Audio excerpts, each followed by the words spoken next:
మత్తయి సువార్త 6వ అధ్యాయం 8వ వచనం దాకా. మీరు వారి వలె ఉండకండి, మీరు మీ తండ్రిని అడుగక మునిపే మీకు అక్కరగా ఉన్నవేవో ఆయనకు తెలియను అన్నాడు. ప్రార్థన చేసేటప్పుడు యేసుక్రీస్తు ప్రభువారు మీరు ప్రార్థించేటప్పుడు ఎలా ఉండాలి అనే విషయాల్ని జ్ఞాపకం చేశాడు.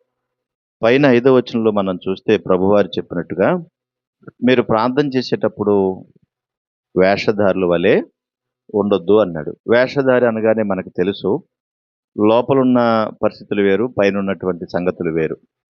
కనుక లోపల ఒకలాగా బయట ఒకలాగా ఉన్న వారిని ఏమంటారు? వేషధారులు అంటారు. మీరు అలా ఉండకూడదు అని చెప్పాడు. తర్వాత మనుషులకు కనబడవలనని సమాజ మందిరములలో వీధుల మూలల్లో నిలిచి ప్రార్థన చేయుట వారికి ఇష్టం అన్నాడు. ఎవరికి? ఎవరైతే వేషధారుల వలె ఉంటారో వాళ్ళు మనుషుల మెప్పును కోరుకుంటారు గనక వాళ్ళ ఆలోచన విధానం ఏంటనంటే అందరూ చూసి మమ్మల్ని గొప్ప చేయాలి, మమ్మల్ని పొగడాలన్నది వాళ్ళ ఆలోచన విధానం. అలాంటి వారు తమ ఫలము పొంది ఉన్నారని నిత్యముగా మీతో చెప్తున్నాను అన్నాడు. ఎవరు? వేషధారుల వలె ఉండేవాళ్ళు ఎప్పుడైనా సరే వారి యొక్క పరిస్థితిని బట్టి వారి యొక్క ఫలాన్ని వాళ్ళు తప్పనిసరిగా పొందుకుంటారు. అంటే ఈరోజు బాగుండొచ్చు, ఈరోజు ఆనందంగా గడపవచ్చు, కానీ వారి యొక్క వేషధారితనం ఏదో ఒక రోజు బయటికి వస్తుంది. ఆ రోజున దేవుని ఎదుట సిగ్గుపడాల్సినటువంటి పరిస్థితి కూడా వస్తుంది. కాబట్టి వాళ్ళు ఫలం పొందుకుంటారని చెప్పాడు. తర్వాత మీరు ఎలాగ ప్రార్థన చేయాలని చెప్తూ, నువ్వు నీ గదిలోకి వెళ్ళి నీ రహస్యమైన తండ్రిని ప్రార్థన చేయి, అప్పుడు రహస్యం చూసి నీ తండ్రి నీకు ప్రతిఫలం ఇస్తాడు అని చెప్పాడు.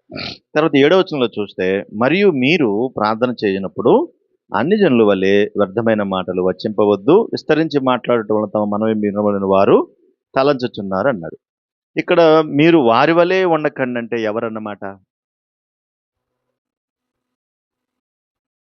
ఇక్కడ చదవబడిన మాట నేను 7వ వచనం చదివాను. మీరు ప్రార్థన చేయనప్పుడు అన్ని జనుల వలె వ్యర్థమైన మాటలు వచ్చింపవద్దు, విస్తరించి మాట్లాడుట వలన తమ మనం వినబడుతుందని వారు తలస్తూ ఉన్నారు. మీరు ఇక్కడ మీరు అంటే ప్రియమైనటువంటి బిడ్డలుగా దేవుని కొరకు బ్రతకడానికి ఇష్టపడినటువంటి విశ్వాసులైతే, వారు అనగానే దేవుణ్ణి ఎరగనటువంటి జనాంగాన్ని గురించి మాట్లాడుతున్నాడు. కాబట్టి మీరు వారి వలె ఉండొద్దు, మీరు వారి వలె ఉండొద్దు. వారు ఏం కోరుకుంటారు? వారు విస్తరించి మాట్లాడతారు. ఏం చేస్తారంటే వాళ్ళు విస్తరించి మాట్లాడతారు. ఎందుకు విస్తరించి మాట్లాడాలి? వ్యర్థమైన మాటలు మాట్లాడతారు, విస్తరించి మాట్లాడతారు, వ్యర్థమైనటువంటి మాటలు మాట్లాడతారు. అసలు ఆ పిచ్చి పనులకు అంతే ఉండదు. వారిలాగే నువ్వు చేస్తే, వారిలాగా నువ్వే మాట్లాడితే, వారిలాగా నువ్వు అని పనులు చేస్తే ఏంటి ఆ స్థితి? ఇప్పుడు మన రమణ్ బాబు గారు వచ్చారు మన దగ్గరికి. ఆయన ఏం చెప్పారు? ఆయన వారి తల్లి, ఏమ్మా నువ్వు ఎందుకమ్మా అట్లా ఉన్నావు, పెట్టుకోలేదు, బొట్టు పెట్టుకోలేదు, ఏంటమ్మా అంటే, నేను వారిలాగా ఉండాలనుకుంటలేదు. ఏం చెప్పింది ఆవిడ? నేను వారిలాగా ఉండాలనుకోవట్లేదు. దానివల్ల నష్టపోయిందా? ఏమన్నా నష్టపోయిందా? తన కుటుంబాన్ని కాపాడుకుంది, తన భర్తను కాపాడుకుంది, తన బిడ్డల్ని కాపాడుకుంది. ఒక మంచి సేవకుడు ఆ ఇంట్లో నుంచి వచ్చాడు. ఈ రోజున మొత్తం చక్కగా దేశాలన్నీ తిరుగుతున్నాడు ఆయన చక్కగా. నువ్వు వారిలాగే ఉంటే, వారిలాగే చేస్తే నీకు ప్రభు అవసరం లేదని చెప్తున్నాడన్నమాట. అందుకే ప్రభు చెప్పే మాట అర్థం చేసుకోవాలి. మీరు వారి వలే ఉండొద్దు, మీరు వారిలాగా ఆలోచించొద్దు, అసలు వారిలాగా ఉండొద్దు, మీరు అసలు ఆ స్థితికి వెళ్ళొద్దు మీరు. మరి ఎప్పుడు అర్థమవుతాయి ఇవన్నీ మనకి? వాళ్ళు చేశారని వీళ్ళు, వీళ్ళు చేశారని వాళ్ళు, వాళ్ళు అలాగన్నారని ఇలాగా, వీళ్ళు ఎలాగన్నారని అలాగా. ఓకే, ఇలాగే చేసుకుంటే, ఇలాగే వెళ్ళిపోతే మరి నీ స్థితి ఎప్పుడు మారుతుంది? మారుతుంది అప్పుడు? మారదు కదా. వారు అలాగే చేశారు, నువ్వు కూడా అలాగే చేశావు. వాళ్ళు విస్తరించి మాట్లాడాలనుకుంటారట. అలా చెప్తేనే వాళ్ళ దేవుడు వింటాడు అనుకుంటారంట. కాదా? ఇందాక అక్క చెప్పారు కదా, ఏమని? వాళ్ళు ఏం చేశారు? గట్టిగా కేకలేశారు. ఎందుకు కేకలేశారు? అలా చేస్తేనే వాళ్ళ దేవుడు వింటాడని. గట్టిగా అరిచారు, విన్నాడా? తర్వాత రక్తాలు వచ్చేలా కొట్టుకున్నారు, విన్నాడా? ఇంకా లాభం లేదనుకుని, రారా బాబా ఇక్కడ మమ్మల్ని చచ్చిపోతున్నావు, నువ్వు రారా అని కేకలేశారు, విన్నాడా? వినలేదు. అలా చేస్తే వింటాడని వాళ్ళ ఆలోచన విధానం.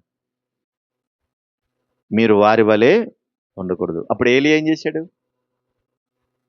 వారిలా కేకలేశాడా? అల్లరి చేశాడా? మరి ఎందుకు అర్ధరాత్రి దాకా కొంతమంది కూర్చొని అర్ధరాత్రి దాకా ఉండి ఉన్నట్టుండి సడన్గా లేచిపోయి ఇంటి దగ్గర మొదలెడతారు, ఇంకా హల్లెలూయా, స్తోత్రం స్తోత్రం స్తోత్రం, ఏ సత్యజయం ఏ సత్యజయం గట్టిగా అరిచేవనుకో నువ్వు నీ కొంపలో ఉండి, ఇప్పుడు చుట్టూ ఉన్న వాళ్ళందరూ ఏం చేయాలా? ఏం చేయాలా? బుద్ధి జ్ఞానం ఉన్న వాళ్ళు చేస్తారు అలాంటి పనులు? వాళ్ళు ఆ కేకలేస్తున్నారు, నువ్వు కేకలేస్తున్నావు. ఏం ఏం జ్ఞానం ఉన్నట్టు నీకు? నీ ప్రార్థన రహస్యమందున చూచున్న నీ తండ్రికి నీకు వినబడాలా. సంఘ స్థితిలో ప్రార్థన వేరు. అసలు ఎక్కడేం ప్రార్థన చేయాలో కూడా చాలా మందికి తెలియదు. సంఘంలో ఉన్నారా, అన్ని జనుల మధ్య ఉన్నారా, వేరొక గృహంలో ఉన్నారా, లేదా ఇంట్లో ఉన్నారా, అసలు ఎక్కడ నిలబడ్డామన్న సంగతి తెలిస్తే ఎలా ప్రార్థన చేయాలో అర్థమవుతుంది. ఎక్కడున్నామన్న సంగతి తెలియకపోతే మరి ఎట్లా?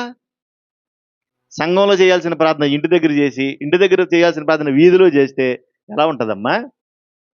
ఎక్కడెలా మాట్లాడాలో, ఎక్కడెలా ప్రవర్తించాలో, నువ్వు నిలబడిన స్థానం ఏంటో, నువ్వు ఎక్కడున్నావో ఈ విషయ అవగాహన ఉండాలి మనకి. ఎందుకు అంటే మీరు వారి వలె ఉండొద్దని. అంటే మీరు వారి వలె ఉండొద్దంటే ఇవన్నీ అవగాహన చేయరు. వాళ్ళకి అదేమి ఉండదు. ఎక్కడైనా ఒకేలాగా ఉంటారు. అక్కడే తుమ్ముతారు, అక్కడే దగ్గుతారు, అక్కడే కక్కుతారు, అక్కడే అన్నీ చేస్తారు, అక్కడే కొడతారు, అక్కడే తాగుతారు. మీరు వారి వలె ఉండొద్దు. ఒక మంచి మాట జ్ఞాపకం చేస్తాను. చూడండి ఒకసారి ఎస్తేరు గురించి మనకు తెలుసు కదా. ఎస్తేరు గ్రంథం, ఎస్తేరు గురించి తెలుసు కదా. ఎస్తేరు వాళ్ళ అన్న ఎవరు? మొర్దెకై. కానీ ఎలా పెంచాడంటే మొర్దెకై ఎస్తేరుని ఎలా పెంచాడు? కన్న కూతురు వలె పెంచాడు. తన అన్న కూతురు, తన పినతండ్రి కూతురు, తన పినతండ్రి కూతురు తన సొంత కూతురు కన్నా బాగా పెంచాడు. అలా పెంచిన తర్వాత ఆ పెంచిన స్థితిలో ఆమె అనుకోకుండానే అంతఃపురంలోకి వెళ్ళిపోయింది కదా. అహష్వేరోషు అంతఃపురంలోకి వెళ్ళిపోయింది. కానీ ఈ మొర్దెకై బాగా వినాలి. ఈ మొర్దెకై ఏ సంగతిలోనైనా, ఏ స్థితిగతుల్లోనైనా దేవుణ్ణి విడిచిపెట్టకుండా బతికాడు. ఈ మొర్దెకై దేవుణ్ణి విడిచిపెట్టలేదు. ఎంతలాగంటే తను ఎక్కడున్నాడో అనే స్థితిని మర్చిపోలేదు. తను వెళ్ళింది అన్ని జనుల మధ్యలోకి వెళ్ళిపోయాడు. కానీ నేను యూదుణ్ణి, నా దేవుడు సైన్యములకు అధిపతియగు యెహోవా అనే సంగతిని మర్చిపోకుండా బతికాడు. అక్కడికి వెళ్ళిన తర్వాత తను ఎవరో ఏంటో మర్చిపోకుండా తన జీవితాన్ని కొనసాగించుకుంటూ వెళ్ళిపోతున్నాడు. కానీ అందరికీ నమస్కారం పెడుతున్నాడు, నాకు నమస్కారం పెట్టలేదని ఒక ఆయన కక్ష కట్టాడు. ఎవరమ్మా? హామాను. అందరికీ దండం పెడుతున్నాడు, నాకు దండం పెట్టట్లేదు, అందరూ నాకు నమస్కారం పెడుతున్నారు కానీ నాకు నమస్కారం పెట్టలేదని కోప్పడ్డాడు. కోప్పడి కక్ష కట్టాడు. ఇందాక చెప్పిన మాటలు కనెక్ట్ అవుతాయి, జాగ్రత్తగా వినండి. కక్ష కట్టాడు. కక్ష కడితే ఆ స్థితిలో ఏం చేశాడు తెలుసండి హామాను? అందరూ నమస్కారం పెడుతున్నాడు, వీడొక్కడే నాకు నమస్కారం పెట్టట్లేదు, కారణం ఏంటని ఎంక్వైరీ చేశాడు. ఎంక్వైరీ చేసి ఏం చేశాడు తెలుసా? అసలు ఇతను ఎవరు, ఎక్కడివాడు, ఎక్కడి నుంచి ఎక్కడికి వచ్చాడు, ఇతను ఎక్కడుంటాడు, అసలు ఇతని స్థితిగతులు ఏంటి అని మొత్తం అన్ని కూపీ లాగితే ఇతను యూదుడు, వీళ్ళ జాతి ఈ దేశమంతా వ్యాపించి ఉంది అన్నాడు. హిందూ దేశం మొదలుకొని కూషి దేశం వరకు 127 సంస్థానాలలో వీళ్ళందరూ ఉన్నారు, వీళ్ళది యోధా జాతి అని గమనించాడు. చూసారా? ఇదంతా మొర్దెకైకి తెలీదు. ఇదంతా మొర్దెకైకి తెలియదు. తన గురించి నేను ఇందాక అదే చెప్పాను మీకు, మన గురించి మనకు కూడా తెలియదేమో, మనం కూడా ఆలోచించేమో, కానీ మన గురించి ఆలోచించే వాళ్ళు చాలా మంది ఉన్నారు. అసలు వీళ్ళెవరు, ఏం చేస్తారు, ఎక్కడి నుంచి వచ్చారు, ఎలా ఉంటున్నారు, వీళ్ళ స్థితిగతులు ఏంటి అని మన మీద దినదినము ఎంక్వైరీ చేసేవాళ్ళు చాలా మంది ఉన్నారు. అలాగా హామానును కనిపెట్టాడు. కనిపెట్టిన తర్వాత తేలిన ఫలితార్థం ఏంటి అంటే ఇతను యూదుడు, ఇతని జాతి యోధా జాతి. ఆ తర్వాత ఆ స్థితి అంతా తెలుసుకున్న తర్వాత ఈ హామాను చేసినటువంటి పని, రాజుగారి దగ్గరికి వెళ్ళాడు. అన్నారా? రాజుగారి దగ్గరికి వెళ్ళాడు. రాజుగారి దగ్గరికి వెళ్ళి, అయ్యా మన దేశమంతా కూడా ఒక జాతి విస్తరించుందని కంప్లైంట్ చేశాడు. ఒక జాతి విస్తరించుంది, ఆ జాతి మన మాట వినదు, మన సంప్రదాయాలు పాటించదు, మన ఆచారాలు పాటించదు, మనకి విరుద్ధంగా ఉంది ఈ జాతి అన్నాడు. అంటే ఏంటి? ఇప్పుడు ఇతను ఏం చేశాడు? ఇతను మామూలుగా యూదుడు, కానీ యూదుడైనటువంటి ఇతను ఏం చేశాడమ్మా? ప్రత్యేకంగా బ్రతికాడు. మీరు వారి వలె ఉండొద్దు అనంటే, ఇప్పుడు ఇతను అన్యజన దేశంలో ఉన్నా కూడా నేను యూదుడైన సంగతి మర్చిపోకుండా బతికాడు అక్కడ. వారు వేరు, మేము వేరు అనే సంగతి. చూడండి ఒకసారి ఎస్తేరు గ్రంథంలోని 3వ అధ్యాయం. ఎస్తేరు గ్రంథం 3వ అధ్యాయం 8వ వచన భాగం. అంతటా హామాను అహష్వేరోషుతో చెప్పినది ఏమనగా, మీ రాజ్య సంస్థానములన్నిటి యందుండు జనులలో ఒక జాతి వారు చెదరి ఉన్నారు. వారి విధులు సకల జనుల విధులకు వేరుగా ఉన్నవి. ఎంత మంచి మాట! అండర్లైన్ చేసుకోండి అన్నమాట. వారి విధులు సకల జనుల విధులకు వేరుగా ఉన్నవంట. అది సెపరేట్ అన్నమాట. సెపరేట్. ఒక ప్రత్యేకమైన వారిగా ఉన్నారంటండి వాళ్ళు. ఎందుకట్లా అంటే, వారి దేవుడు ఎవరు? సైన్యములకు అధిపతియగు యెహోవా. కనుక ఆ దేవుని నమ్మినటువంటి బిడ్డలుగా వారు ప్రత్యేకంగా ఉన్నారు. వారి విధులన్నీ ప్రత్యేకంగా ఉన్నాయి. అదే ప్రభువు జ్ఞాపకం చేస్తున్నారు, మీరు వారి వలె ఉండొద్దని. మీకు వారికి ఏంటి తేడా అంటే, మీరు కడగబడ్డారు, మీరు పరిశుద్ధులయ్యారు, మీరు పాపులలో నుండి ప్రత్యేకించబడ్డారు, దైవిక అనుభవాలతో ముందుకొచ్చారు, ప్రభు కొరకు బ్రతకడానికి జీవితాలను ఇచ్చారు. వారు లోక సంబంధమైన వారు, లోక సంబంధమైన ఆలోచనలు, ఆచారాలు, సంప్రదాయాలు వారికి ఉంటాయి. మీకు అట్లా లేవు. మీరు అట్లా ఉండకూడదు. మీరు వారి వలె ఉండకూడదు అన్నాడు. అలా చేస్తే ఎంత ప్రమాదం అర్థం చేసుకోవాలి. ఇప్పుడు వారిలాగే నువ్వు ప్రవర్తించావు, వారిలాగే నువ్వు చేస్తున్నావు. ఏంటి చెప్పండి?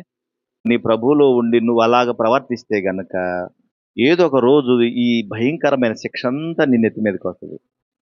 నువ్వు చేసే ప్రార్థన, నువ్వు తీసుకునే బల్ల, నువ్వు చేసే ఆరాధన, దేవుడు దాన్ని అంగీకరించడు. వాళ్ళు చాలా గొప్పగా ఆరాధన చేశారు ఏలియా కాలంలో. ఎవరు?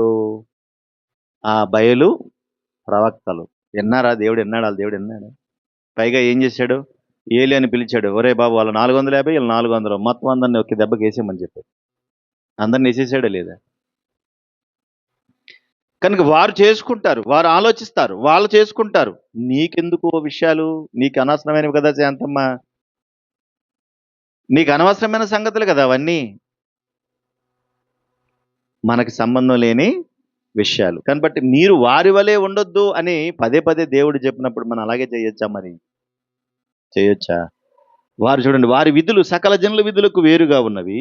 వారు రాజు యొక్క ఆజ్ఞలు గైకుని వారు కారు, కాబట్టి వారిని ఉండనిచ్చుట రాజునకు ప్రయోజనకరము కాదు. వాళ్ళు విధులన్నీ వేరుగా ఉన్నాయి కాబట్టి వాళ్ళని మనం ఇక్కడ ఉంచకూడదు, అర్జెంటుగా వాళ్ళందరినీ లేపేయాలంటున్నాడు. ఎవరు?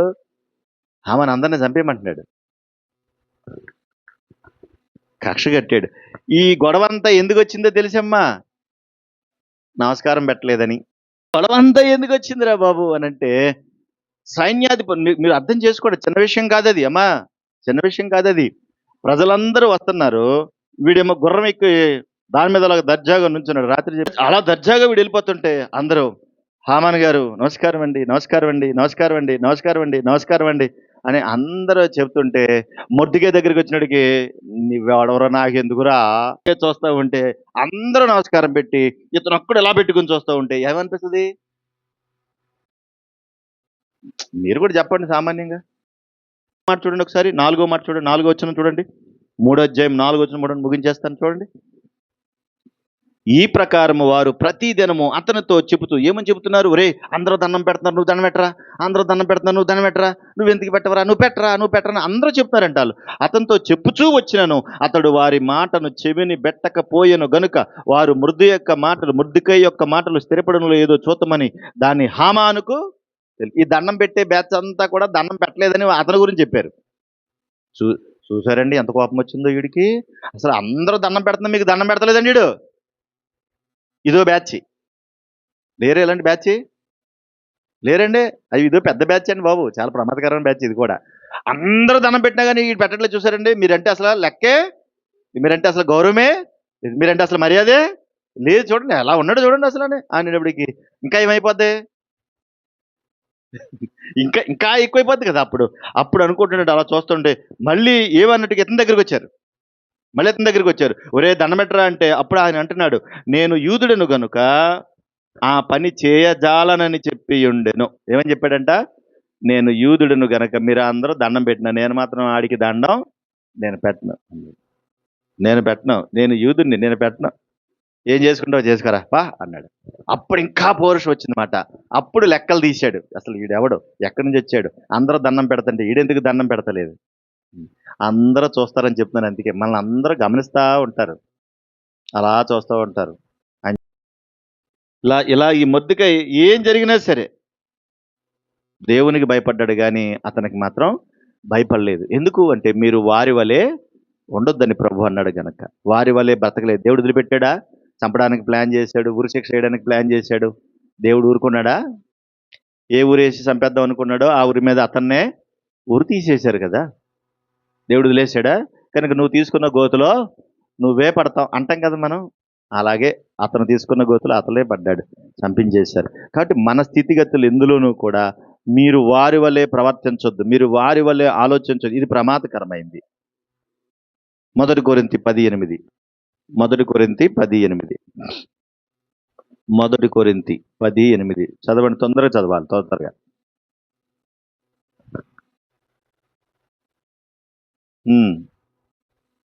మరియు వారి వలె మనము వ్యభిచరింపక యుందుము అన్నారు. వారు భయంకరమైనటువంటి క్రియలు చేశారు. ఆ రోజున ఇశ్రాయేలు ప్రజల గురించి చెప్తున్నాడు ఈ మాట. వాళ్ళు చాలా ప్రమాదకరమైన మనుషులు. వాళ్ళు ఒక పనే కాదు, చాలా పనులు చేశారు వాళ్ళు. ఆ పైన చూస్తే వాళ్ళు తినుటకును త్రాగుటకును కూర్చుండి ఆడుటకు లేచిరి అన్నాడు. అది ఇశ్రాయేలు ప్రజల గురించి చెప్తున్నాడు. మీరు వారి వలె ఉండొద్దు. వారు తింటారు, త్రాగుతారు, ఆడుటకు లేస్తారు. మీరు అలా ఉండొద్దు, మీరు వారిలాగా ఉండొద్దు, ఇలాంటి పనులు మీరు చేయొద్దు అని చెప్తున్నాడు. అంతేకాకుండా 2 తిమోతి 3:5. 2 తిమోతి 3:5 అది కూడా చదవండి. తిమోతికి రాసిన 2వ పత్రిక 3వ అధ్యాయము 5వ వచనం. పైకి భక్తిగల వారి వలె ఉండి దాని శక్తిని ఆశ్రయించని వారు. కాబట్టి మీరు వారిలా ఉండొద్దు. వారు భక్తిపరులాగా కనబడతారంతే, కానీ భక్తి అయితే లేదు అన్నాడు. వారి పరిస్థితులను బట్టి మారిపోతూ ఉంటారు. వారి ఆలోచన విధానం మారిపోతూ ఉంటుంది. వారి పద్ధతులు మారిపోతూ ఉంటాయి. మీరు వారి వలే ఉండొద్దు. వారు వేషధారులు, మీరు అలా ఉండొద్దు అన్నాడు. కాబట్టి మరి వారికి మనకి ఒక ప్రత్యేకమైనటువంటి స్థానం ఉందా లేదా చెప్పండి అమ్మా, ఉందా లేదా? మరొక మాట కూడా చెప్తాను చూడండి ఒకసారి. ఎఫెసీ పత్రిక 2వ అధ్యాయం. ఎఫెసీ పత్రిక 2వ అధ్యాయం. ఎఫెసీ పత్రిక 2వ అధ్యాయం 3వ వచనం. శరీరము యొక్కయు మనస్సు యొక్కయు కోరికలు నెరవేర్చుకొనుచు మన శరీరాశులను అనుసరించి మునుపు ప్రవర్తించుచు కడమవారి వలె స్వభావ సిద్ధముగా దైవోగ్రతకు పాత్రులమై ఉంటుంది. కడమవారి వలె అన్నాడు. అంటే వాళ్ళు ఏమైపోయారు? అప్పుడు దేవుని ఉగ్రతకు పాత్రులు అయిపోయారు. అంటే మీరు వారి వలె ఉండొద్దు. మనం ఆ ఉగ్రత నుంచి బయటపడడానికే ఈ ప్రయత్నాలు చేశాం. కనుక ఈ ప్రార్థనా సహవాసం కూడా ఎందుకు అని అంటే దినదినము క్షేమాభివృద్ధి నొందుతూ దినదినము దేవునికి దగ్గరగా బ్రతకడానికే ఇది. వారి వలె ఉండకుండా మన జీవితాన్ని కాపాడుకోవడానికే ఈ ప్రార్థన అనుభవాలు. ఒకవేళ ఇవి లేకపోతే ఏమవుతాం అమ్మా? ఖచ్చితంగా ఏమవుతాం? తప్పిపోయే ప్రమాదాలు చాలా ఎక్కువ. లోకంలోనే ఉండి లోకంలోనే బ్రతికితే అన్నిట్లోనూ కూడా వెనకబడిపోయి వెళ్ళిపోతాం. కంటిన్యూగా అలాగే ఉండండి. ఒక 2-3 వారాలు ప్రార్థన మానేయండి, తర్వాత ఇంకా రాబుద్దేదు, తర్వాత ప్రార్థన కూడా చేయబుద్దేదు, తర్వాత ఆరాధన చేయబుద్దేదు, అసలు చదవబుద్ధి కాదు, అసలు సంఘానికే రావాలనిపించదు. ఎందుకు అంటే వారి లక్షణాలు వచ్చేసాయి. కనుక ఒక 2-3 వారాలు అలాగ మానేసామనుకోండి, ఏమనిపిస్తుంది? అంత ఎందుకండి, 4 రోజులు లైన్గా స్కూల్ మానిపించేయండి, తర్వాత ఏమంటారు? స్కూల్ 4 రోజులు మానిపించండి, ఏమంటారు? 5వ రోజున ఏమంటారు తెలుసా? నేను వెళ్ళను, ఇంక నువ్వేమైనా చేయి, నేను వెళ్ళనంటారు. అందుకని స్కూల్కి వెళ్ళినప్పుడు ఎలా పంపుతాం? తక్కువ టై అన్నీ కట్టి, బ్యాగ్ తగిలించి, షూ వేసి, టిఫిన్ తినకపోతే కుక్కి, అప్పుడు కూడా వెళ్ళకపోతే కర్ర తీసుకుని బాది, ఏమైనా సరే నువ్వు స్కూల్కి వెళ్ళాలరా అని కొట్టి చంపైనా సరే ఆయన స్కూల్ బస్ ఎక్కిస్తాం. మరి ప్రార్థన దగ్గరికి వచ్చేటప్పటికి ఎక్కదు ఇంక అసలు. మీరు అదే వారి లక్షణాలు వస్తే దేవుని లక్షణాలన్నీ దూరం అయిపోతాయి, నిజంగా కూడా దూరం అయిపోతాయి. అందుకే దేవుని సరిది ఎప్పుడు విడిచిపెట్టకూడదు. మనకు పెద్ద పోరాటం ఎందుకు? ఇటు లోకంలో బ్రతకాలి, అటు దేవునిలో బ్రతకాలి. ఈ పోరాటం బయట వాళ్ళకి ఉండదు, ఉండదు, తెలియదు కదా, ఉండదు అసలు వాళ్ళకి. కాబట్టి ఈ రెండు పోరాటాలు మనం భరించాల్సిందే భూమి మీద ఉన్నంత కాలం. అటు లోకానుసారంగా కష్టపడాలి, చదువుకోవాలి, అన్ని విషయాల్లో ఎదగాలి, తప్పనిసరి పరిస్థితి. అలాగని దేవుణ్ణి విడిచిపెడితే ఆధ్యాత్మికంగా చచ్చిన స్థితిలోకి వెళ్ళిపోతాం. ఎందుకు? వారి లక్షణాలు వచ్చేస్తాయి. వారి లక్షణాలు వస్తే పైన ఏమన్నాడు? మీ అపరాధముల చేత, మీ పాపముల చేత మీరు చచ్చిన వారై ఉండగంటే చచ్చిన స్థితిలోకి వెళ్ళిపోతాం. ఒకసారి చచ్చిన స్థితిలోకి వెళితే వెలిగింపబడడం చాలా కష్టం. ఆ తర్వాత వాళ్ళని ప్రార్థనలోనికి నడిపించాలంటే ఎంత కష్టపడాలో తెలుసండి వాళ్ళని. అసలు ప్రార్థనే వారికి రాదు. అసలు ప్రార్థన అసలు నడుమే వంగదు, ప్రార్థనే రాదు. హెబ్రీ పత్రిక 6:3 త్వరగా చదువుదాం. హెబ్రీ పత్రిక 6:3 ఒకసారి వెలిగింపబడి పరలోక సంబంధమైన వరమును రుచి చూచి పరిశుద్ధాత్మలో పాలివారై దేవుని దివ్య వాక్యమును రాబో యుగ సంబంధమైన శక్తుల ప్రభావమును అనుభవించిన తరువాత తప్పిపోయిన వారు తమ విషయములో దేవుని కుమారుని మరలా సిలువ వేయచ్చు బాహాటముగా ఆయనను అవమానపరుచుతున్నారు గనుక మారు మనసు పొందినట్లు అట్టి వారిని మరలా నూతన పరచుట అసాధ్యమని దేవుడే అన్నాడు, నేనంటలేదు. ఇక మరలా వల్ల వీళ్ళు మళ్ళీ రావాలంటే ఏమనిపిస్తుంది? అసలు రాదు. ప్రార్థనకు రా అంటే రారు. ఒంట్లో బాగోపోయినా, నీరసంగా ఉన్నా, జబ్బు చేసినా పెళ్లి మానేస్తారా? దగ్గరోళ్ళు పెళ్లి జరుగుతుందండి, మానేస్తారా? నడుంపోటో, కాలు నొప్పో, కదలేని పరిస్థితి వచ్చినా అవసరమైతే బస్సు అయినా కట్టించి వెళ్ళిపోతాం. వెళ్ళమా? అలాగైపోయి బస్సు కట్టించినా వెళ్ళిపోతాం. ఎవరో దగ్గరోళ్ళు చనిపోయారు అనుకోండి, ఏదైనా అయ్యింది అనుకోండి, అప్పుడు ఏం చేస్తాం? చచ్చిపోయిన వాళ్ళ దగ్గరికి వెళ్ళకపోతే ఫీల్ అవుతారు కదండి అని వెళ్ళిపోతాం. పెళ్లికి రాకపోతే ఫీల్ అవుతారు కదని వెళ్ళిపోతాం. ఎవరితో గృహప్రవేశం జరిగితే ఫీల్ అయిపోతారు కదని వెళ్ళిపోతాం. కానీ దేవుని దగ్గరికి వచ్చినడికి దేవుడు ఫీల్ అవ్వడు కదా అని మానేస్తాం. కానీ అందరికన్నా ఎక్కువగా దేవుడు ఫీల్ అవుతాడని మాత్రం అసలు ఆలోచనే రాదు. అందుకే అలాంటి వారిని నూతన పరచడం మరలా అసాధ్యం. ఇంకా వాళ్ళ దేవుడు అంటాడు కదా, నేను కూడా వాడిని బాగు చేయను అని. మనం ఆ స్థితిలోకి వెళ్ళకూడదు. అలా వెళ్ళకూడదంటే మీరు వారి వలె ఉండకూడదు, మీరు వారి వలె ఉండొద్దు అన్నది. ఆ మాట చదువుకుని ముగిద్దాం. చూడండి, మత్తయి సువార్త 6వ అధ్యాయం, మత్తయి సువార్త 6వ అధ్యాయం 7వ భాగం. అన్ని జనుల వలె ప్రార్థన చేయనప్పుడు వ్యర్థమైన మాటలు వచింపవద్దు. 8వ మీరు వారి వలె ఉండకూడి, మీరు మీ తండ్రిని అడుగక మునిపే మీకు అక్కరగా ఉన్నవేమో ఆయనకు తెలియను అన్న. మనం అడక్క ముందే మనకేం కావాలో, ఏ సమయానికి ఎలా కావాలో అన్నీ ఆయనకి తెలుసు. ఆయా సమయానికి, ఆయా కాలాన్ని బట్టి, ఆయా సమయానికి తప్పనిసరిగా ఆయన ఇస్తాడు. ఈలోగా మనం ఎంత ప్రార్థన చేసినా కానీ ఏ సమయానికి ఇవ్వాలో ఆ సమయానికే తప్పనిసరిగా ఇస్తాడు, వద్దన్నా ఇస్తాడు. అప్పటి వరకు మనం వెయిట్ చేయాలి, ప్రభు సహాయాన్ని కోరుకోవాలి. అట్టి కృప ప్రభు మనకు దయచేయునుగాక. ఆమెను ప్రార్థించాలి.